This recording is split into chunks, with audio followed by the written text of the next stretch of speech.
Fran, ¿quieres un cafetito? Sí, ¿tienes con leche? Sí, con leche. Vale, Luego. sí. Pues Toma. venga, gracias, a ver. Está bueno, pero ¿a qué sabe esto? Bueno, tiene un aliño especial. Ten cuidado porque tienes detrás de la oreja derecha tienes un dragón rosa, Sergio. Sí, es mi mascota, no te preocupes. Buscamos los límites de la ciencia, el futuro de la tecnología, el alcance de la mente humana. Esto es Mindfacts. Bienvenidos a Mindfacts, donde cada semana en cada episodio buscamos los límites de la ciencia, de la tecnología y del café tan raro que me ha puesto Sergio Cordero esta semana. Aparte del dragón rosa en la mesa, por supuesto, Sergio, ¿cómo estás? Hola, ¿cómo estás, Fran? Alberto Espinosa, ¿qué tal? Hola, ¿qué tal? Y recuerdo que se ha incorporado con nosotros en las últimas semanas Jesús Callejo, ¿cómo estás? ¿Qué tal? Muy bien, y no me toma el café. Mindfacts llega a vuestros oídos gracias al apoyo de Revolt. Ya les conocéis, os recomiendo que escuchéis nuestro episodio sobre distribución futura y última milla. Ellos hacen posible que todos los pedidos que queréis que lleguen a casa lo hagan en las mejores condiciones y lo más rápido posible. Y además, cada mes en Mindfacts queremos desarrollar una buena acción. En este mes de marzo vamos a... Este mes, debido a la urgencia sanitaria mundial que ha sucedido en China, vamos a mandar mascarillas y equipo de desinfección a un hospital de diabéticos en Taiwán.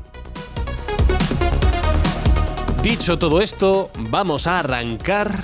Si ya ha empezado movidito el programa, no me quiero imaginar cómo va a terminar.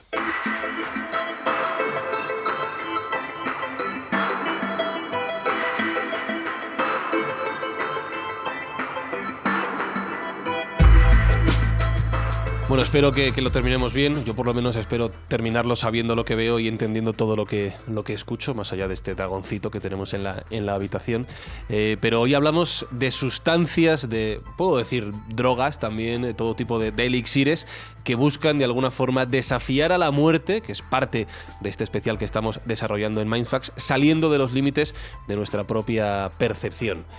Esto que suena... Estaba pensando, por ejemplo, en el movimiento hippie, ¿no? Y todo lo que se hablaba, todo lo que se denostaba en los años 60 este colectivo, pero esto es de toda la vida.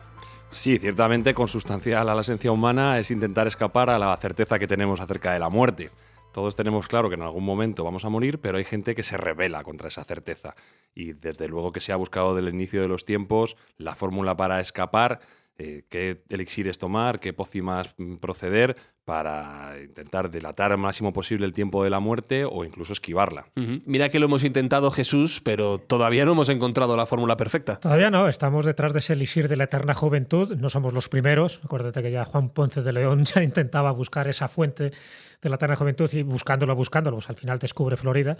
Y como tantos y tantos, ¿no? Que van buscando el Dorado, o van buscando Paititi, o van buscando cualquier otra tierra, como Jauja, y luego vas descubriendo lugares en los que sí se ponen en un mapa geográfico, pero a lo mejor no te sirven para alargar la vida. Yo creo que esa es una de las inquietudes, de las ansias y de las obsesiones que ha tenido la humanidad. Intentar emular a los dioses. Los dioses, una de las características que tienen es que son inmortales y el ser humano quiere ser como Dios, como los dioses, y por eso anhela vivir pues como viven ellos en el Olimpo, o como viven, por ejemplo, pues en el Monte Meru o en tantos y tantos de esos montes sagrados donde dicen que anidan estos dioses, siempre con esa inmortalidad, sin darse cuenta el ser humano, y esta es la gran paradoja, que a veces lo que nos envidian los dioses a los hombres es que somos mortales, porque el ser inmortal continuamente debe ser eternamente aburrido. Pero bueno, es cierto que se han hecho miles de preparativos, de innovaciones, de mejunjes, de experimentos, de proyectos, entre ellos habría que meter también la alquimia, porque no olvidemos que la alquimia, uno de los objetivos que tiene, además del autoconocimiento y de la evolución espiritual a través de una serie de prácticas químicas y alquímicas, es también conseguir la piedra filosofal. Y la piedra filosofal, uno de los principios básicos de la piedra filosofal, es que te permite esa inmortalidad, te permite alargar la vida. En general, casi siempre las sustancias humanas están relacionadas con alargar la vida. Y dos son esenciales y que tienen mucho que ver precisamente con esos proyectos, esos mejunjes. Una es el semen, por la procreación que genera el semen, y la otra es la sangre, con todo el mito vampírico que la ciencia ficción, las novelas y sobre todo las películas pues han hecho eco. Son los fluidos vitales, por así decirlo. Claro. Y de esos elixires que has mencionado, incluyendo la propia piedra, ¿cuáles serían los más curiosos, los más llamativos en la historia, los que más a ti te llaman la atención por lo que sea? Claro, aquí antes de la historia, si queréis, vamos un poco a la mitología. O mitología, hablaremos claro. de ciertos Sí. aspectos en la historia, de cómo también ha habido gente, aparte de la alquimia, pues con otros sistemas, otros procedimientos. Pero dentro de la mitología hay como dos ámbitos donde muchos de los oyentes se van a reconocer estos términos. Si nos vamos a lo que es la Grecia antigua, ¿no? Y a ese monte Olimpo, pues había dos sustancias, que era la ambrosía y el néctar. Es lo que tomaban los dioses. La ambrosía, por una parte, sería algo más sólido y el néctar sería algo más líquido. Un vino rosa, que según Heródoto o según Ovidio, pues es lo que ingerían ellos en esas especies de orgías que se daban en el Olimpo. Claro, la ambrosía, al final, ¿qué es lo que tiene? Para que nosotros podamos imitar a los dioses, sabemos el nombre, pero sabemos la composición. Entonces, la ambrosía muchas veces ha dicho que si formaba parte dentro de sus ingredientes de la miel específica, y además entramos ahí un poco con toda la simbología de las abejas, un aceite, una grasa, un hongo, y aquí para mí esto es lo esencial, porque casi siempre que se habla de estos elixires que te alargan la vida o que te expanden la conciencia, siempre se habla de un hongo. Un hongo que puede ser desde la Amanita muscaria a los psilocibes, o al teonanacal, o al San Pedro, o muchísimos. Luego, si queréis, comentamos algunos de ellos. Entonces, por una parte tenemos, dentro de esa mitología griega, la ambrosía y el néctar, a saber lo que es, y cada uno que especule, incluso la sangre que tienen los propios dioses. La sangre que tienen los propios dioses es el icor, y ese icor es un veneno para los mortales si lo pudieran ingerir o que lo tocaran, sencillamente. ¿Os acordáis de la película Predator? Esa sangre que tiene ahí verde, que además es corrosiva. Pues bueno, una cosa parecida dentro de la mitología griega. Y si nos vamos a la mitología hindú, por poner el otro ejemplo, en otro lugar geográfico, se habla siempre de dos sustancias o de tres. Por una parte, el anrita, es anrita hindú, el soma védico, y el aoma. El aoma sería dentro del mundo de la Avesta, que es el libro sagrado de los mateístas, donde también dicen que esa sustancia servía para equipararte a los dioses. Y claro, y aquí entramos en un punto que dejo ahora entrever, y es ¿qué fue el fruto prohibido de Adán y Eva en ese Edén, en ese paraíso perdido, para que cuando ellos toman ese fruto prohibido del árbol del bien y del mal o del árbol de la sabiduría, les expanda la conciencia? Erróneamente dice que es una manzana. La manzana no aparece por ninguna parte escrita en la Biblia ni en el Génesis. Entonces hay autores, como Robert Grace, entre otros, que dicen que eso que expande la conciencia fue un hongo. Es decir, lo que tomaron nuestros primeros padres en el paraíso terrenal fue un hongo que les expande la conciencia, y al ser conscientes de quiénes son, en ese momento se equiparan a los dioses que les habían creado. Y ahí es donde empieza su éxodo, su problema, porque parten de una premisa, y es que mientras estuvieran felices e inconscientes o ignorantes, su vida sería eterna. Al ser conscientes de quiénes son, huyen del paraíso, bueno, les echan más bien, y consiguen una mortalidad. Y desde ese momento es cuando dice parirás a los hijos con dolor, etcétera, etcétera. Es decir, el tener el conocimiento de esa forma también tiene sus contrapartidas. Y la contrapartida es que, muy bien, quieres ser como los dioses, pues a partir de ahora te tienes que buscar tú solo las habichuelas. Entonces es el ansia desde aquel momento de volver otra vez al origen, de volver al paraíso perdido. Por eso siempre se habla del paraíso recobrado, que multitud de obras, como las de John Milton, intentan otra vez buscar esa edad de oro, esa edad edénica, donde éramos como dioses, pero que precisamente al tener conciencia de nuestra propia mortalidad y de nuestra propia carnalidad, nos hemos dado cuenta de que tenemos que buscar las sustancias propicias, sea la ambrosía, sea el néctar, sea la anrita o sea el soma, para volver a ser dioses, pero en su paraíso. Estoy pensando que la búsqueda de esta fórmula mágica a lo largo de esa historia, de la mitología que hacía Jesús, es un poco... Me recordaba la fórmula de la Coca-Cola, ¿no? Que no sabemos cuál es y siempre estamos intentando descubrirla, por lo menos la competencia. En este caso, hablamos de algo diferente con esa búsqueda de la eternidad. Y decías fuera de micrófono, y ya volviendo a la historia, Sergio, que hay un estado, tu amado estado de Japón, que se creó gracias a una de estas sustancias. Sí, gracias a la búsqueda de un elixir de la eterna juventud, que además fue ordenada por el mayor regidor que ha tenido China, que es Qin Shi Huang, que es el creador del Estado y el jefe de la dinastía Qin, el iniciador de la dinastía Qin. Este hombre estaba muy preocupado por la muerte, como todos los emperadores y como todos los humanos. Entonces él decidió mandar a sus mejores hombres a la búsqueda de ese elixir de la eterna juventud.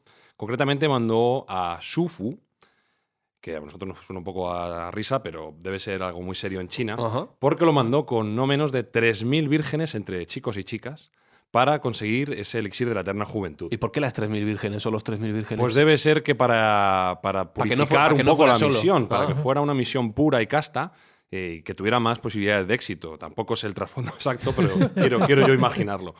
En principio, este elixir se supone que estaba en el monte Penglai, que era un monte imaginario y mítico, que tenía que encontrar este Xu Fu. Finalmente, Xu Fu tuvo su etapa, su aventura, y no fue capaz de encontrar este elixir de la eterna juventud y no volvió a Qin Shi Huang. Sin embargo, llegó a una tierra misteriosa que 1000 años después los exegetas chinos llamaron Dazhou, que se identifica a día de hoy con la tierra de Japón, con las islas de Japón. Con lo cual, podemos decir que Xu Fu fue el primer emperador japonés y que su encuentro con esa tierra prometida fue gracias a este mandato que recibió de Qin Shi Huang de encontrar el elixir de la eterna juventud. Con lo cual, efectivamente, esta búsqueda de la inmortalidad pues, ha creado la nación más importante de la Tierra a nivel cultural para mí, que es Japón. Y bueno, pues es una fórmula curiosa. También hay una historia mística de dónde viene la bandera japonesa, que algunos dicen que es un sol naciente, que tiene todo el sentido que pudiera ser un sol naciente. Hay una lectura alternativa, y es que cuando fueron los agentes de Qin Shi Huang a buscar a Xu Fu, ya que no volvía con el elixir, celoso de que pudiera haberlo encontrado y que se lo estuviera guardando para él mismo, el Xu Fu muy astutamente creó una estratagema, y es refugiarse dentro de unas cuevas y poner unos trapos, digamos, con el color de la bandera japonesa, sobre un fondo blanco, un punto rojo, que en China se asociaba con el funeral. Entonces, ante tener la mala suerte de entrar en un camposanto, en un terno funerario, los agentes que mandó Qin Shi Huang se volvieron. Con lo cual, algunos interpretan que la bandera de Japón podría tener ese origen mitológico también, lo cual no deja de ser curioso. Es curioso también este paralelismo entre lo que habéis dicho los dos de la creación de nuevos estados o el descubrimiento de nuevas tierras gracias a esta búsqueda, ¿no? Has mencionado Florida, tú, sí, Jesús, por ejemplo, sí, Japón. En 1513, cuando Juan Ponce de León, ya te digo, iba bebiendo de charco en charco, sobre todo en las islas de las Bahamas, y al final pues dicen que lo encuentra en la Florida, y es cierto que al final vas buscando una cosa y encuentras otra.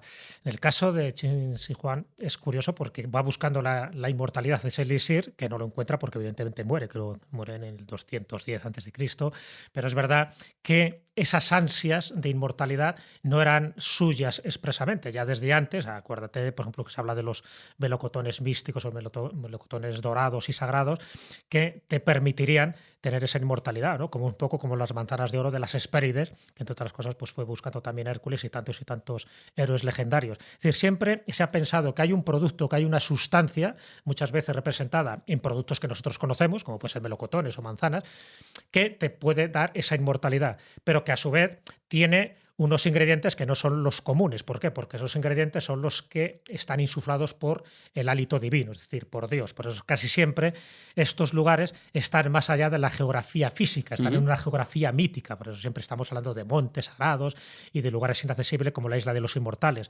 Es cierto que tanto la mitología china como la mitología japonesa se habla siempre de inmortales. O sea, se habla de una especie de reino, de dimensión paralela o de lugar tipo Shambhala, donde viven esos grandes hermanos desconocidos, esa hermandad blanca, que sí permite tener una longevidad suficiente. Longevidad no quiere decir que sean inmortales, porque ya digo que la inmortalidad, en principio, tal como lo entendemos, es una maldición. O sea, ningún ser consciente e inteligente querría ser inmortal para siempre, por eso, porque la inmortalidad es una pequeña maldición.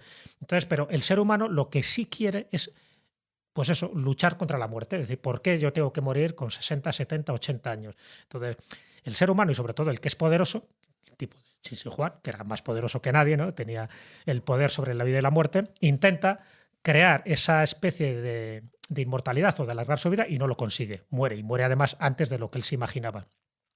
Esto es lo que han hecho muchísima gente a lo largo de la historia. Por ejemplo, Mitrídates VI, por ejemplo, el rey de Ponto en el siglo II a.C., él sí que consigue una especie de mejunje, de antídoto contra los venenos. Por entonces, cuando tú, una forma de morir, dos formas de morir era o bien en una batalla o bien porque alguien te envenenaba, porque siempre había un traidor en tu séquito más cercano. Bueno, pues él hace una especie de compuesto basándose en todos los, vamos a llamarle curanderos, sabios del momento, para evitar ese veneno y además que te pueda alargar un poco más la vida. Y inventa lo que se llama el mitrídato, es decir, un compuesto de varias sustancias, entre ellas, aquí viene lo gordo, ¿no? Porque se sabe que muchas son plantas solanáceas, plantas que tienen componentes alucinógenos y por lo tanto te da la sensación de que puedes alargar la vida, pero uno de los componentes es el opio. Y además otro de los componentes posteriormente era la carne de víbora, porque se pensaba que la víbora, precisamente al regenerar su piel, pues también tienen esa facultad que tú puedes imbuirte de ella, ¿no? Bueno, a ver, cuando hablamos de este tipo de sustancias hay mucha superstición y poca ciencia o poca medicina o poca farmacología, pero es cierto que es el anticipo de las fórmulas magistrales. Y luego con el tiempo, y sobre todo en la Edad Media, está la triaca magna, que también era un compuesto, un polifármaco de unas 70 sustancias aproximadamente, que iba tomando mucha gente, sobre todo los nobles, los reyes, los papas, en fin, los que podían permitirse este tipo de sustancias, porque también, según ellos, al echarlo en una bebida, te permitía saber si esa bebida estaba envenenada, y si no estaba envenenada, el hecho de ingerir esas sustancias también te alargaba la vida, o por lo menos decía que te daba más vigor sexual, porque una cosa estaba asociada a la otra. Así que entre el mitrídato, la triaca, el gerovital de la doctora Aslan, incluso pues en el siglo XIX, por poneros un ejemplo bastante cachondo, entre el XIX y el XX, el doctor Voronov, un doctor ruso, diciendo que haciendo un extracto de testículos de mono también te podía alargar la vida. Pobres monos y pobre el que lo tomara, porque al final acababas con unas indigestiones tremendas. No suena muy apetecible, desde luego. Me voy a poner un poquito filosófico porque, claro, viendo que todo esto se repite en la historia y haciendo las menciones que habéis hecho a la mitología, esto prácticamente es una religión en sí misma. Las grandes religiones te hablan, te prometen, entre comillas, la vida eterna, bien sea en el paraíso, bien sea a través de la reencarnación. Siempre estamos buscando esa respuesta a la muerte. Y esto no deja de ser, efectivamente, como decía Jesús, tratar de asumir el papel de Dios y de garantizarnos esa vida eterna, en este caso, en la tierra. Por lo tanto, entiendo que habrá profetas, que habrá grandes nombres, que han apostado por ello, ¿no? ¿Podemos llegar a categorizarlos como tales? Sí, por supuesto. Ahora mismo el Estado moderno ya nos está dando una serie de alquimistas de nuevo cuño que están proponiendo ese escape de la muerte. Y han acuñado una frase o una frase hecha que es la velocidad de escape a la muerte. Básicamente lo que viene a ser es la esperanza de vida en los últimos años ha crecido exponencialmente. Sí. Antiguamente, hace tan solo 2 siglos, podía estar un hombre mediano en una esperanza de vida de 50, 45 años. Hoy en día en España es casi el doble. Hemos crecido exponencialmente y como bien sabemos de la ley del retorno acelerado, cada vez va a ir a más porque el crecimiento es exponencial. Con lo cual, llegará un momento en que la esperanza de vida pueda crecer a más de 1 año por año. En el momento que alcancemos ese punto, teóricamente seremos inmortales en lo que es la esperanza de vida, como bien ha dicho Jesús. O sea, no tendremos por qué morir de vejez. Con lo cual estamos en un umbral de una revolución a nivel gerontológico que va a hacer que el ser humano tenga una muerte o bien traumática o bien voluntaria. Porque podríamos escapar mediante fármacos y mediante estos nuevos compuestos que se están descubriendo de la muerte natural por edad, que es la que solemos tener. Y como tú bien decías, hay una serie de gurús y de nuevos digamos, alquimistas, como yo les he querido reflejar, y el principal de ellos sería, sin duda, Aubrey de Grey. Aubrey de Grey. Vale. Aubrey de Grey es un gerontólogo británico cuya pinta es ciertamente excepcional, porque parece un Gandalf del siglo XXI. Tiene una barba que le llega por el ombligo. Me pega, ¿no? Me lo imaginaba algo así. Bueno, yo creo que sí, ¿no? Sí. Tiene una barba que le llega hasta el ombligo, pelos súper largos, todo su pelo. La verdad que lo que proclama él podría cumplirlo porque tiene cerca de 60 años y está estupendamente bien. Aubrey de Grey lo que viene a poner de manifiesto es que la primera causa de muerte en el mundo moderno es la edad. No es ni las enfermedades cardiovasculares ni el cáncer, no, simplemente nos morimos de viejos. Claro. Entonces, él lo que, digamos, acusa a la sociedad es que se queda impasible ante este ataque de esa enfermedad que se llama edad. Lo damos todo por sentado y pensamos que es una cuestión natural, evolutiva natural, que nos tenemos que morir de viejos. Sin embargo, la biología no dicta eso. Hay muchos casos en los cuales hemos visto animales que envejecen y no mueren. Estrellas de mar, algunos microbios, etcétera, que pueden rozar ese concepto de la inmortalidad. Y él lo que está trabajando es en buscar una fórmula que nos dé ese escape a la edad, a la muerte por edad y por degeneración del sistema, que es básicamente un subproducto de la vida, porque al final nuestro metabolismo lo que hace es envejecer a medida que va viviendo más. Él viene a proclamar una frase que yo creo que hay que tomarla con pinzas, pero que de ser cierta sería muy interesante para nosotros, porque viene a decir que cualquier persona que esté en una edad mediana está en el rango de ser inmortal. O sea que más o menos estamos en ello. Los que estamos en esta mesa estaríamos en ese rango. ¡Guau! ¿Os imagináis, oyentes de Mindfacts, que ahora os dicen que no vais a morir jamás? Dadle una vuelta un minuto.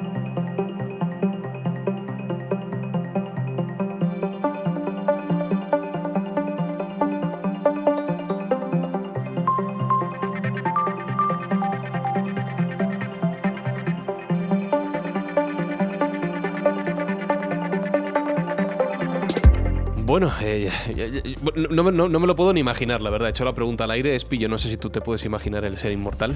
No sé, no, me da un poco de pereza, la verdad. Yo Estaba así entre pensando tú lo y yo, mismo. vaya perezón. Si me cuesta con 41 ya me da un poco pereza. Claro. Hostia, con También depende de 1441. Y de cómo llegues, porque si estás 1441... ¿Y con amigos o solo? ¿O cómo? Ya, ellos también tendrían que ser inmortales, ¿no? Pero imagínate aguantar a la misma gente 1400 A ti, por años. ejemplo. A mí Uf, 1400 madre mía, años. qué O al pereza. cuñado. Al cuñado. Claro, 400 cenas de Buah, Navidad. imagínate. Y luego aparte que como vayas, porque a mí, por ejemplo, me van a seguir subiendo las dioptrías 1400 años. Uy, imagínate. Imagínate, no quiero ni imaginarlo. Gafas con carretilla. También. Todos son desventajas. Sí, No, la clave que Aubrey de Grey y otros gerontólogos proponen es que se va a envejecer, pero con las capacidades físicas de un adulto joven, por así decirlo. Ajá. Entonces, se va a envejecer en edad, pero no se va a repercutir en lo que nosotros conocemos como senectud. No va el cuerpo a decaer y no va a perder facultades. Con lo cual, esto es una parte muy importante. Vamos a tener una vejez prolongada y a su vez de calidad. Esto yo creo que es la clave, ¿no? Y tan prolongada. Sí, sí. 1400 o lo que sea. Y quería ir al tema de la fórmula de la Coca-Cola, como decía antes. ¿Qué tenemos que tomar? Vamos a sacar papel y boli para ser inmortales. A ver qué aprendemos hoy. Bueno, aquí hay diferentes aproximaciones al asunto. Están los fármacos más serios, por así decirlo, y dentro de ellos brilla uno con especial luz, que es la rapamicina. Rapamicina. La rapamicina. La rapamicina es un compuesto que se encontró en la isla de Pascua, de ahí viene su nombre, de Rapa Nui, y se ha demostrado en diferentes experimentos y diferentes mamíferos que puede prolongar la vida hasta el doble. En algunos ratones y en algunos monos que se ha llegado a probar, puede extender la vida de forma exponencial. Tiene un inconveniente y es que todavía en humanos no es de uso seguro porque parece ser que es un inmunodepresor muy potente y aunque prolongue la vida ciertamente puede hacer que el sistema inmunitario se debilite tremendamente. Con lo cual puedes morir también. Puedes morir también, con lo cual Curioso. no está perfeccionado, pero sin duda alguna en medicina hoy en día las mayores expectativas en cuanto a un fármaco que prolongue la juventud y la vida es la rapamicina. También tenemos otros como puede ser la metformina, que es un fármaco que se usa comúnmente en la diabetes y lo que viene a hacer es inhibir la diabetes, inhibir la insulina en el cuerpo humano, que parece ser que tiene efectos nocivos, o esos efectos de la insulina en el cuerpo humano. Con lo cual, estos son fármacos que se están asociando con esa juventud prolongada. Pero hay una tribu también de nuevos creadores y de nuevos gurús que se llaman a sí mismos los biohackers, ¿vale? Los biohackers son una tribu de personas que están radicadas principalmente en Silicon Valley, de donde proviene el epicentro tecnológico del mundo, y que se quieren elevar como los prohombres de la nueva generación. Fuera de Estado, fuera de compañías, esta gente tiene en sus manos la tecnología y quiere tener el conocimiento y quiere tener el tiempo. Entonces hay diferentes gurús que están proponiendo alguna serie de fórmulas para prolongar la esperanza de vida y, por tanto, evitar y engañar a la muerte. Hay algunas cuestiones que son llamativas. Principalmente se basan en modificar la dieta, con algunas dietas que algunos médicos consideran estrafalarias, como puede ser la dieta cetogénica o keto, que está de moda. Yo creo que habéis escuchado hablar de ella. ¿Hay que hacerse vegano? No. Vale. Esta, además, concretamente, usa y abusa de la grasa animal. Bien. Adelante con ello. Y de la carne. Vale. Viene a ser, con un esbozo muy rápido, eliminar de la dieta los carbohidratos. Ajá, De tal vale. modo que el cuerpo, en lugar de utilizar glucosa para su funcionamiento normal, utilice cuerpos cetónicos que se generan endógenamente y viene a ser quemar la grasa que uno ya tiene. A Espinosa no le convence No, esta... No, ni a Espinosa ni a muchos otros médicos. Lo cierto es que funciona como dieta de adelgazamiento, pero parece ser que mucha gente pone en cuarentena las bondades de la propia dieta. Sin embargo, como os digo, es una dieta que se ha extendido tremendamente en toda la plana tecnológica americana y, por consiguiente, ha tenido repercusión por todo el mundo. Y hoy en día tiene muchísimos seguidores. Esta es la famosa dieta Dukan. La dieta Dukan sería parecida, básicamente. ¿No? Sí, tiene un poco de similaridad en tanto en cuanto los carbohidratos se restringen. Nada de pan, nada de pasta, nada de patatas. Esto a mí también me va un poco mal, me encanta el pan y así, entonces me va un poco mal. Pero bien de proteínas, eso sí. Sí, carne a todo lo que tope. tú quieras. Más que carne, la dieta cetogénica en realidad está Proteínas. basada en grasa, fíjate curiosamente, porque la carne también tiene una respuesta insulínica, que es lo que se pretende evitar.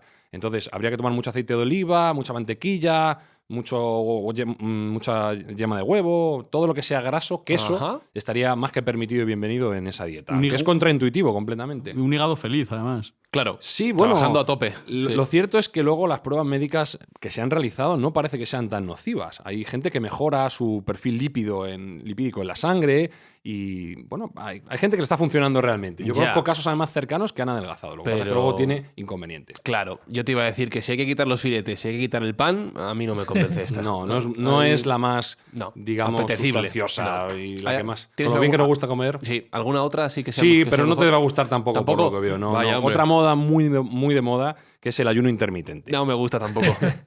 El ayuno intermitente lleva un tiempo también campando por los hubs tecnológicos y, bueno, se está expandiendo por medio de redes sociales y de internet a otros nichos de población. Y básicamente, como su propio nombre indica, lo que viene a decir es que hay que dejar de comer durante un tiempo. ¿Cada cuánto? Bueno, hay varias versiones. Hay una versión que es la que llaman 2-5, que es en la semana 2 días no comes y 5 sí. No, esto es como trabajar, Y la entonces, versión ¿no? más sencilla que se puede hacer y que de hecho nosotros muchos lo hacemos sin darnos cuenta es la ventana de alimentación. La ventana de alimentación de X horas. 8 horas, 6 horas, las que tú consideres durante el día. Es decir, podrías comer desde la 1 hasta las 8, una ventana de 7 horas, o de la 1 hasta las 9, una ventana de 8 horas, y las 16 restantes no consumirías ningún tipo de alimento. Esto da tiempo a que el cuerpo entre en un estado que se llama autofagocitosis, en el cual las células se van regenerando y parece ser que es buenísimo para el propio organismo y se ha demostrado en mamíferos y en propios humanos que tiene efectos rejuvenecedores. Esto es curioso porque ya que hablabais de mitología y de religiones antes, y perdón por la comparación, pero me recuerda mucho al Ramadán. Por supuesto, es que el ayuno religioso tiene mucho que ver con esa capacidad regenerativa que tiene hoy en día. Entonces, la idea de estos ayunos intermitentes viene también de estos ayunos religiosos que se han tomado y que son comunes tanto en el en el cristianismo, como en el Ramadán, como en el hinduismo, como en el budismo. Todas las religiones que yo recuerde tienen algunos episodios de ascetismo y de ayuno. Vamos a ver una cosa, Jesús, yo creo que vamos a ver, comer todos los días es innegociable, ¿no? Eso no lo discutimos. Comer solo 8 horas al día, luego quedamos y nos vamos al OVNI, lo que sea, y no podemos comer nada. Tampoco lo veo. No, yo tampoco lo veo. Yo creo que todas estas recetas que acaba de comentar Sergio, yo no sé si cronológicamente te va a alargar la vida, pero sí que se va a hacer la vida mucho más larga. Mucho más pesada. Sí. A lo Si mejor es estás eso, esperando claro.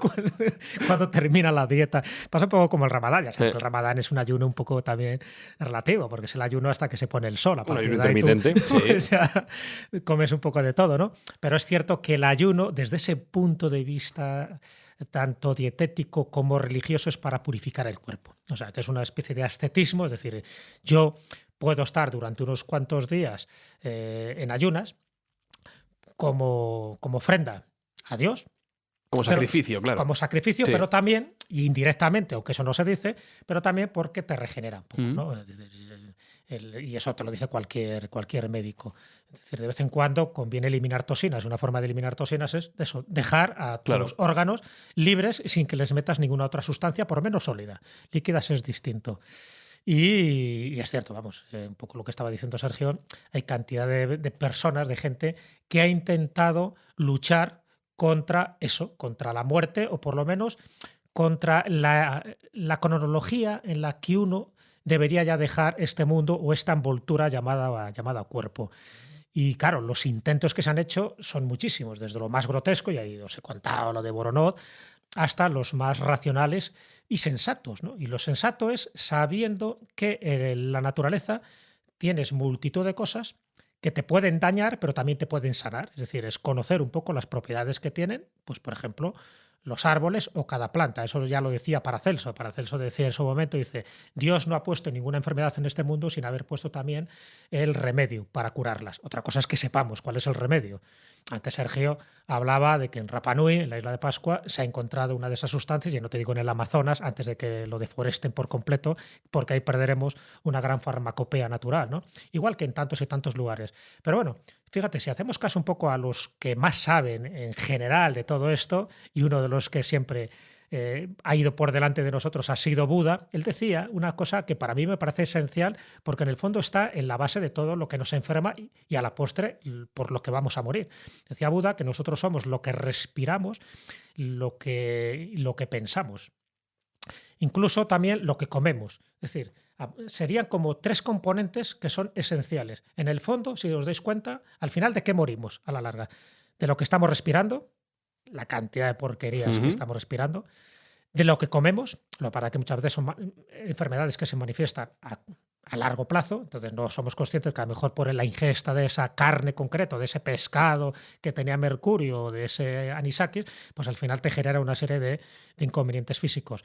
Y muchas veces por lo que pensamos, eso es muy importante, porque muchas veces nuestros pensamientos también nos generan, por una parte, una prolongación de nuestro estado vital, si son pensamientos positivos, es decir, si lo vemos un poco, por decirlo así, de color de rosa, o gente que vive en un mundo deprimido donde, sin darse cuenta, porque no lo hace de forma consciente, se está acortando su vida, por lo que pensamos. Pues digo que son 3 ingredientes fundamentales.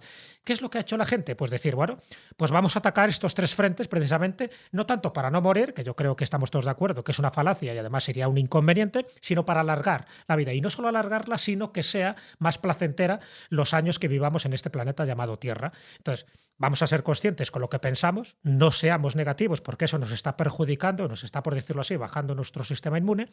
Vamos a ser conscientes con lo que respiramos y luego, por supuesto, con lo que comemos. Entonces, desde ese momento, desde esa premisa, desde ese punto de vista, se han creado pues eso, esos polifármacos, esos elixires, esas recetas. La de Razkurbel es una de ellas, que lo va a comentar ahora Sergio, o la de Fernando Sánchez Dragó es otra, de tantas y tantas personas que quieren resistirse a eso, están desafiando a la muerte y quieren que haya una velocidad de escape a la muerte de la forma más rápida posible, pero también de la forma más inteligente y más coherente posible, que es a través de estas sustancias que tiene la naturaleza, pero que hay que saber utilizar. Y entonces ahí es donde se combinan vitaminas, minerales, probióticos, hormonas, aminoácidos, antioxidantes, etcétera, etcétera, porque sabemos positivamente que eso sí que te alarga la vida. ¿Todo esto lo podemos poner en una pastilla para los que somos vagos?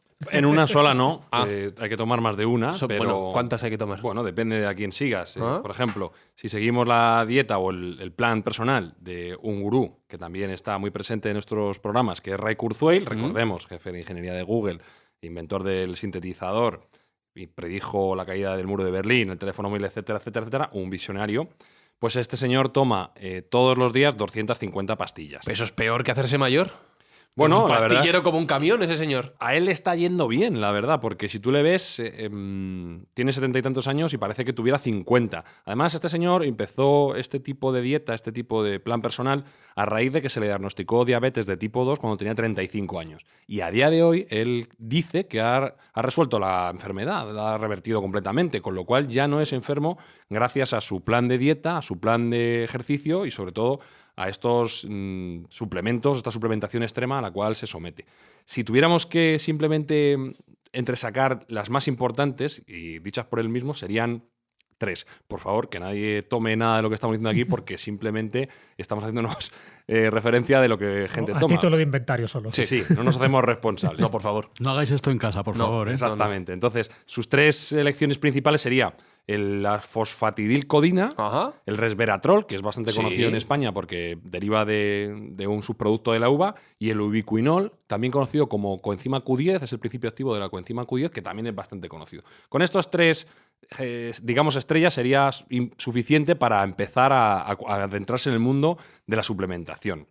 Sin embargo, pues estos nuevos gurús tienen muchas otras sustancias de las cuales, pues vamos a hacer mención, pero volvemos a insistir en que no nos hacemos responsables y por favor nadie las tome sin un apoyo médico.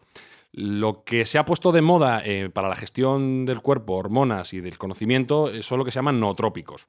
Los nootrópicos serían, también llamadas drogas inteligentes, serían suplementos que se toman con un fin de aumentar la capacidad cognitiva y de actuación del organismo. El primero y más importante, que a todos nos va a sonar, es la cafeína. Sí, claro. La cafeína se toma muchísimo, creo que es el café es la bebida más tomada en todo el mundo y todos conocemos sus efectos. A una gente le impacta más, a otra gente le impacta menos, pero desde luego que por mediación de una reacción química sobre la adenosina en el cuerpo humano, aumenta la alerta, disminuye el sueño. A mí personalmente me encanta el café y la cafeína sería uno de mis suplementos onotrópicos favoritos. Luego hay otros, la L-teobromina, incluso algunos basados en la cultura ayurvédica como la ashwagandha, el ginkgo biloba. Bueno, la teína también sería. Sí, la teína también. La teína, yo no soy químico, pero de la cafeína se diferencian poco. Muy poco. Entonces, bueno, pues hay un montón de suplementos.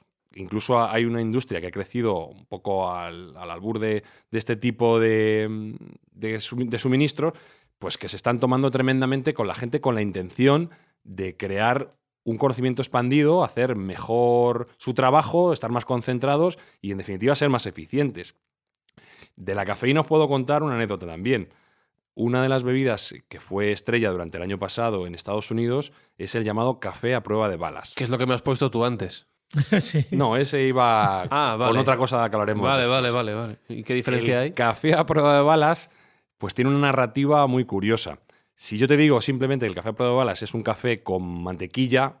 ¿Con mantequilla? Sí, con mantequilla batida, ¿eh? Igual te quedas un poco frío. Sí. Pero sin embargo, si te lo cuenta su creador, un tal Dave Asprey, que es un tecnólogo también, que estuvo forjado en diferentes empresas tecnológicas de Silicon Valley antes de crear su propia empresa, que entre otras cosas se dedica a hacer este café a prueba de balas, él cuenta que durante un viaje al Tíbet, en un momento de desfallecimiento, unos locales se le acercaron y, medio muerto, le dieron un té con mantequilla de yak y alguna sustancia que él no conocía, pero que inmediatamente le recompuso y le vino fantástico para poder seguir el viaje. Y a partir de ahí, él creó esta fórmula, esta mezcla, que consistiría en un café de, él dice, calidad excepcional, porque lógicamente lo vende, que está exento de micotoxinas, que él dice que el café normal las tiene, y que él complementa con mantequilla orgánica, alta en omega 3, y aceites MCT de cadena, que sería de cadena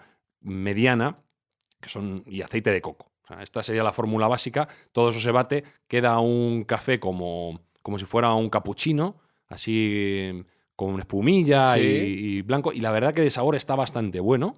Pues y yo debo decir... Solo de escucharlo empacha, ¿eh? Sí, es potente. De hecho, él recomienda que sustituyas tu desayuno por esto. Ah, solo eso. Sí, claro, ten en cuenta que un café de este estilo tiene 450 calorías. O sea, adiós a la tostada, adiós a no la tienes barrita. que desayunar nada más. Vale. Doy fe de que quita el hambre. ¿Sí? Doy fe de que es muy positivo para la alerta, para estar despierto y parece ser que puede tener algunos elementos cognitivos positivos. Tanto es así que se ha puesto muy de moda en Hollywood. Hay muchos actores, hay muchos guionistas que lo están tomando. Hay muchísimos médicos que lo denostan completamente y que no apuestan por la bondad de ese tipo de elementos. Pero mira, para que veas la viralidad, para cómo funciona y cómo las cosas se ponen de moda y son imparables. Este señor ha construido un imperio basado en el café a prueba de balas, donde ya tiene ahora mismo otro rango de materiales a prueba de balas que alcanzan pues toda la nutrición y está ganando dinero a expuertas. Con lo cual, una pequeña bebida que, según él, copió del Tíbet, llevada a cabo en la nueva versión tecnológica, pues está reportándole beneficios millonarios. Te veo especialmente interesado, Espinosa. No, quería preguntar que por qué a prueba de balas. Bueno, ese es el nombre que él le puso, ¿no? Ah, Al final el marketing ya sabes marketing. que el marketing hay que, Es que había yo que diferenciarlo. me lo imaginaba como una Sí. cosa tan pastosa que no Tan había... espeso que claro, no había que Dios. En lo inglés es atravesara. Bulletproof Coffee y... No es tan espeso, ¿eh? La verdad que luego no es tan espeso. Como se bate, queda bastante sabroso y es untuoso en la boca. La verdad que yo creo que el ser humano sí está preparado para apreciar la grasa en el paladar y la grasa proporciona un bienestar cerebral casi instantáneo porque nosotros genéticamente yo creo que estamos programados para ello. Entonces este café puedo decir que engaña. Hay una cosa que os quería comentar en relación con lo del ayuno. No sé si lo habéis leído. Hay una cosa que está muy de moda en Silicon Valley que se llama el ayuno de dopaminas. ¿No lo habéis leído? Sí. ¿Y Lo he leído. eso Dieta qué de es? dopamina. Yo lo tengo como dieta de dopamina. Bueno, es el ayuno de dopamina. Sí. Pues bueno, resulta que la dopamina es una droga, entre comillas, que segregamos de manera natural Y como estamos sobreestimulados continuamente, pues audiovisualmente, por azúcar, tal, pues la gente de Silicon Valley decide hacer ayuno de dopamina. Abstenerse completamente durante 24 o 48 horas de cualquier tipo de estímulo audiovisual. No se escucha música, no se ve televisión, no se contempla nada, no se toma azúcar. De manera que tu cerebro, como no está segregando dopaminas, se reinicializa. Sí, como si dijera, hace ¡pum! Y entra en un reset. Y es una cosa muy curiosa que lo quería comentar a raíz de esto. Pero tú el café a prueba de balas te lo tomabas por la mañana. El té de Jack no, porque en todos los sitios donde sale la gente lo vomita de primeras. Debe ser horroroso. Pero yo lo he probado, yo he probado el té de Jack. Lo he probado además en Nepal. ¿Y cuál es tu experiencia? No, mi experiencia es que sabía asqueroso.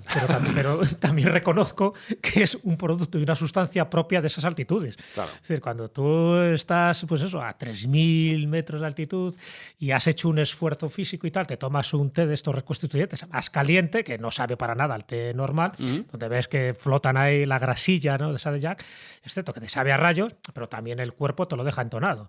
Entonces, cada cosa tiene lo suyo, igual que si vas a los Andes y te tomas o masticas las hojas de coca, ¿no? También pues tiene ese efecto, por una parte saciante, ¿sabes? Y además regenerador de tu vitalidad, porque entonces hace que subas y subas y subas también pues montañas gracias a ese estímulo que no es alimenticio, pero sí engaña de alguna forma al cerebro, porque en el fondo es un poco lo que estaba diciendo Spinoza. Es decir, lo que hay que buscar es esas áreas cerebrales donde tú puedes engañar al cerebro para que no estés comiendo siempre, para que por algún tipo de sustancia te incite no solo a vivir más, sino a ser más feliz. Y también sabes que hay otra especie de remedio, no sé si terapéutico, que es excitar un poco dentro de nuestras zonas del cerebro la oxitocina, ¿no? Esa especie de hormona de la felicidad, donde también se puede conseguir, porque en el fondo lo que se busca con todo esto, ¿qué es? No solo es vivir más, sino vivir mejor. Claro. Entonces, claro, consiste en decir, vale, pues todo tipo de sustancias alimenticias, píldoras, panaceas, porque en el fondo la palabra clave es la panacea, es decir, qué sustancia es la que yo puedo ingerir para que me haga más feliz, más vital y más longevo. Bueno, pues ahora mismo, gracias al transhumanismo y, en fin, a todas esas corrientes que me imagino que comentaremos, pues lo que se busca es incrementar nuestra capacidad intelectual, pero también física y también psicológica. Entonces, muchas de ellas es a través de estimulación de ciertas zonas del cerebro, donde sabemos que nos puede permitir abundar más en determinados aspectos, consumiendo menos sustancias que a la larga, lo que decía de la comida, a la larga lo que nos crea es una oxidación del cuerpo. Y eso es lo que genera enfermedades y lo que genera que tu esperanza de vida se acorte. De momento no habéis comentado ninguna receta que me convenza al 100%. No quiero quitarme comida, no quiero tomar 200 pastillas al día, no quiero tomar cosas que saben a rayos, como habéis dicho ahora. Y me estaba preguntando, voy a aprovechar para mandar un saludo, un abrazo fuerte a los oyentes de Mindfacts fuera de España, sobre todo en Latinoamérica. Está empezando a funcionar muy bien, en México y en otros países a través de Apple y de Spotify. Un saludo y un abrazo a todos ellos y gracias por estar ahí. Pero te quería preguntar, Jesús, si en España, ya que estamos nosotros aquí grabando este programa, tenemos algún ejemplo de alguien que haya decidido crear su propia fórmula secreta para la inmortalidad. Sí. Ese alguien ya lo he citado antes y además es muy mediático, ¿no? Que es Fernando Sánchez Dragó, no solo ya en sus distintos programas de televisión, los artículos que ha publicado, sino uno de sus últimos libros se titula precisamente así, Shangri-La, el elixir de la eterna juventud. Él no habla de inmortalidad, él tampoco quiere ser inmortal, igual que le pasaba a Jorge Luis Borges. Él lo que quiere es el tiempo que esté en este planeta, pues ser feliz y bueno, pues dar rienda suelta a todos sus sentidos. Y él, desde hace mucho tiempo, ya te digo que lo ha dicho por activa y por pasiva, pues él tiene una fórmula, lo que llama el elixir Dragó. Antes se tomaba unas 60 y tantas pastillas, ahora la ha reducido solo a 40. Yo a este hombre le conozco personalmente, en fin, está en alguno de los encuentros eleusinos que él organiza. ¿Tú le ves bien? Yo le veo bien, ¿Sí? Es verdad. Él tiene 84 años. Ajá. Y es cierto, además sufrió un infarto tremendo, ¿no? Con 3 bypass. Es decir, tú le ves. Y a nivel mental, me refiero, evidentemente tú le ves físicamente y bueno, es que ya es un hombre... Un señor de 84 años, de 84 años, pero a nivel mental, la agilidad que tiene, la memoria que tiene, cómo te hila las cosas y además cómo te los cuenta, esa verborrea característica de Sánchez Dragó, pues es increíble. Entonces, uno de esos encuentros elusinos se celebró en lo que él llama el Tíbet soriano, el Tíbet español, ¿no? Que es en Castilfrío, donde él tiene su hogar y donde tiene un poco su Shangri-La, ¿no? Ese Shambhala específico. Y yo entré en su cuarto de baño y vi, y me lo enseñó además él, pues todos los productos, los medicamentos que él se toma cada día. Ya digo, que ha reducido un poco la dosis. Y él lo que llama el elixir Drago, que lo vende además, lo vende a través también de su mujer, Naoko, y bueno, pues toda esta parafernalia que él tiene, ¿cómo lo avala? Diciendo, yo me lo estoy tomando y yo tengo, dice, un vigor sexual y un vigor... Todo acaba en lo mismo. A todos los niveles. Sí. Y evidentemente, pues ahí está. Es decir, otra cosa es que exagere o no exagere. Él parte de una premisa y él dice que nos morimos porque nos oxidamos. Entonces, muchos de estos productos, de esta farmacopea, de este elixir Drago, que él lo experimenta porque dice que es un cobaya. O sea, el primero que lo experimenta es él y luego pues le pasa lo que pasa, pero solo recomienda cosas que él ha experimentado y que sabe fehacientemente que son positivas, que a él le funcionan y por lo tanto, si a él le funcionan como ser humano, entiende que a otro ser humano le puede funcionar. Y se basa mucho en los antioxidantes. Básicamente, su fórmula se pondría un poco como de 4 o 5 ingredientes fundamentales. Uno se ha dicho ya, que es el resveratrol. Y además ya sabéis que incluso hay toda una marca que se ha generado, avalada por el CSIC, ¿no? Donde se basa en este resveratrol, que básicamente está tomado del pellejo, ¿no? De la uva, en fin, de las moras, en fin, de sustancias que tienen unos antioxidantes muy contrastados. Por otra parte estaría la melatonina, también el extracto de granada y, cómo no, su producto estrella, que es el reishi. Para el reishi, que es un hongo que viene precisamente del lejano Japón y también de China, porque tiene que ser específico, este Ganoderma lúcido, que sería el nombre en latín que tiene el reishi, para él es la panacea absoluto, que es lo que te ayuda a regenerar todas tus células y a que seas, pues eso, una persona que, aunque en tu carnet de identidad aparezcan 84 años, tú sigues teniendo una vitalidad de 20 y tantos años. Y evidentemente él lo demuestra, lo dice y se confirma. Larga vida para Sánchez Dragó, pero evidentemente es que todo lo que está diciendo se puede avalar con su propio testimonio. Entonces, bueno, pues sería como nuestro Ray Kurzweil a la española. Yo respeto mucho que lo pruebe él mismo. Ahí tengo que decir, Sánchez Dragó 1, Elon Musk 0. Vete tú a Marte primero antes de mandar al resto. Digo, que ¿queda alguna receta más? No te metas con el líder, con el líder supremo. ¿Alguna receta más que debamos considerar si queremos ser siempre jóvenes? Bueno, una tendencia que es curiosa dentro de también Silicon Valley, que como digo marca tendencia, porque al final lo que quieren hacer estos pensadores de Silicon Valley, estos emprendedores, es básicamente controlar el mundo. Y para controlar el mundo quieren estar lo más lúcidos posibles y quieren tener la mayor capacidad de conocimiento posible en un sistema de interés compuesto en el cual ellos se alcen con, pues eso, con el control absoluto. Y hay una tendencia que es curiosa, que son las drogas no físicas. Drogas no físicas. Drogas no físicas. ¿Te las bajas por USB o algo así? ¿O cómo va esto? No exactamente de momento, porque todavía no hay conexiones al cerebro tan directas, hasta que el padre de todos los inventos, Elon Musk, mejore su Neuralink. Ajá. Pero las drogas no físicas vendrían a ser someterse, que Jesús nos podrá comentar un poco también de dónde viene y qué tradición tiene, someterse a una serie de frecuencias y de sonidos a través del oído que alterarían el funcionamiento del cerebro humano y nos pondrían en un estado de trance. Ajá. No deja de ser una herencia de lo que puede ser una sesión tibetana de cuencos, unas frecuencias de cristales, que eso se ha utilizado en muchas ceremonias anteriormente. Lo que pasa es que con las posibilidades que tenemos hoy en día de emitir la frecuencia que queramos exactamente en cada momento, pues según los teóricos de las drogas no físicas, se pueden estimular determinados puntos del cerebro que hacen que estemos en un mejor o peor humor, que tengamos una mayor o menor creatividad. Y bueno, pues me parece una tendencia que es interesante. Mira, voy a ir con un caso concreto, no diré nombres por si no quieres, Espi, pero hay una persona. Ya sé de qué vas a Sí, hablar. una persona cercana a ti. Dilo. Una persona cercana a él que está estudiando y que utiliza no sé qué frecuencia es, tú lo contarás mejor que yo, para concentrarse precisamente. No, o sea, a mí me parece una tarada tremenda. Yo así os lo digo. Ya lo descalificado. Es una señora que vive cerca de él. Que vive cerca de mí y se pone, pues no sé, deben ser 60 hercios o así. ¿Pero le funciona o no?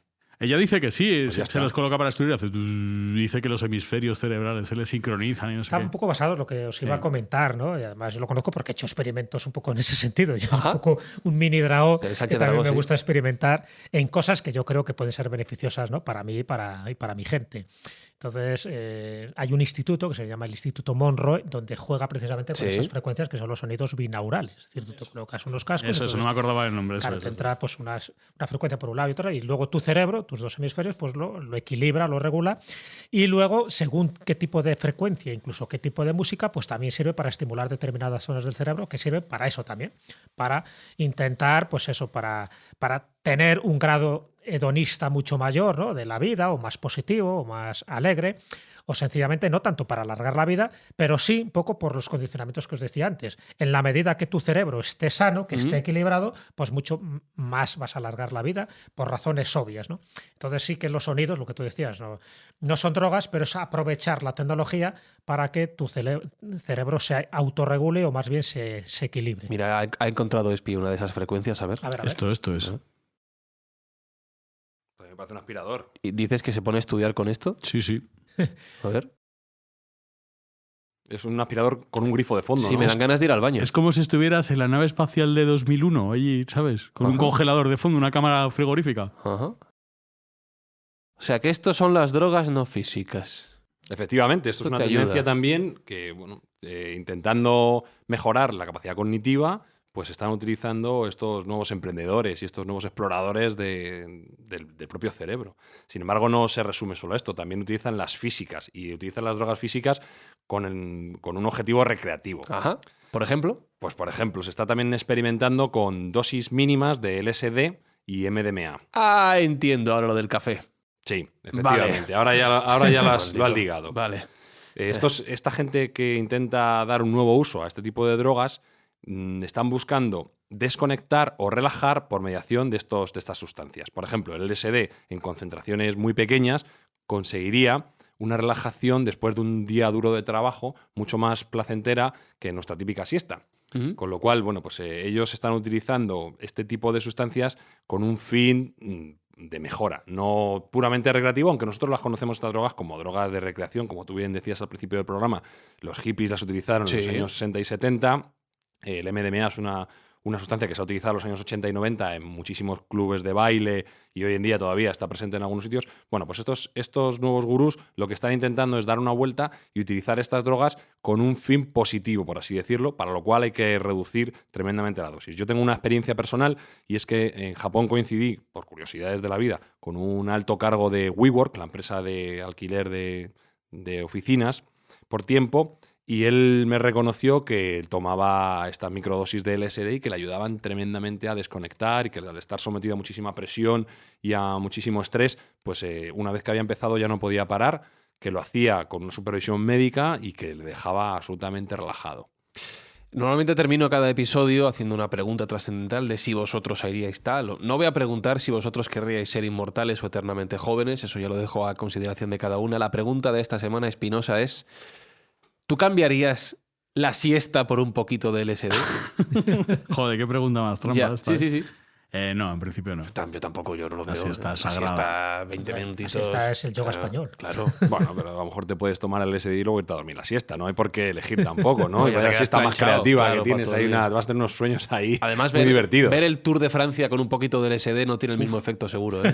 El turmal le subes de una forma distinta. Ya lo sabéis. Si queréis opinar sobre esto o cualquier cosa que digamos en el programa, por cierto, tenemos Twitter, que es @mindfacts_. Correcto. @mindfacts_. Nos buscáis, nos seguís y cuando queráis charlamos.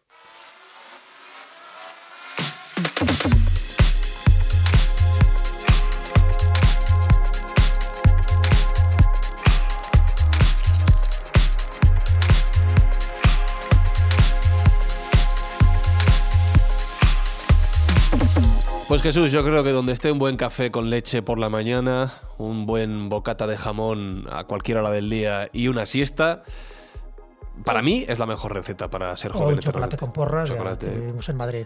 Entonces yo creo que cualquier cosa, mientras sean las dosis equilibradas, todo es bueno. Sí, señor. Gracias, Jesús. Una De semana nada, más. un placer. No te he visto muy convencido, Espi.